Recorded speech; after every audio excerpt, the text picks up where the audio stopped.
Today in the Daily Dose, Glenn Curtiss, the fastest man alive. Born in 1878, Hammondsport, New York, Glenn Curtiss was raised by his mother and grandmother after both his father and grandfather passed away when Curtiss was 4.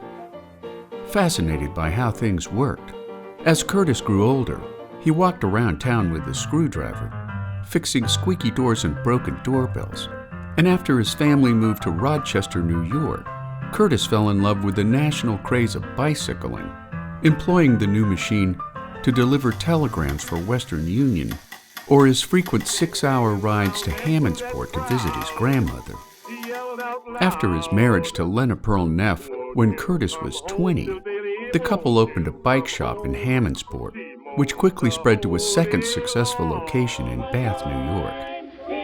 Becoming a champion bicycle racer by age 21, Curtiss began building motorcycles and powerful engines under his own Hercules brand, selling his product as far afield as New Zealand and South Africa. In 1907, Curtiss traveled to Ormond Beach, Florida for a motorcycle race, where his powerful 8-cylinder monster of an engine made him the fastest man alive when he went 136.4 miles an hour in slightly more than 26 seconds.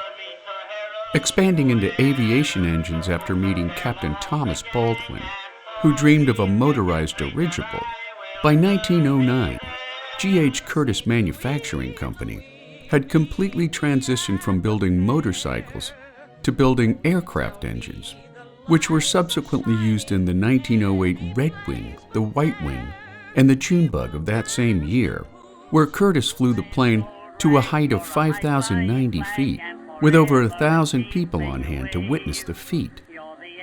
The Silver Dart was to follow in 1909, until Curtiss switched his attention to seaplanes, leading the U.S. Navy to purchase 14 of his triads, as Curtiss opened flying schools for naval pilots in both California and Florida, making Curtiss the father of naval aviation.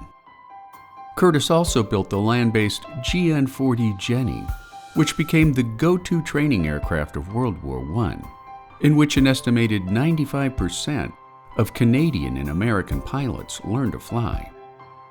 Retiring from aviation in 1920, after Curtiss and the adversarial Orville Wright had both left their respective companies, the Curtiss-Wright Corporation was formed in the summer of 1929, later building some of the most successful warbirds of the Second World War, including the P-40 Warhawk and the Navy's SB-2C Helldiver. Curtiss passed away in Florida on July 23, 1930, making Glenn Curtiss one of the giants of early aviation. And there you have it, Glenn Curtiss, today in the Daily Dose. If you enjoyed this short educational video, consider giving the filmmakers a YouTube super thanks from as little as $1, so that you too can feed the filmmakers who feed your brain.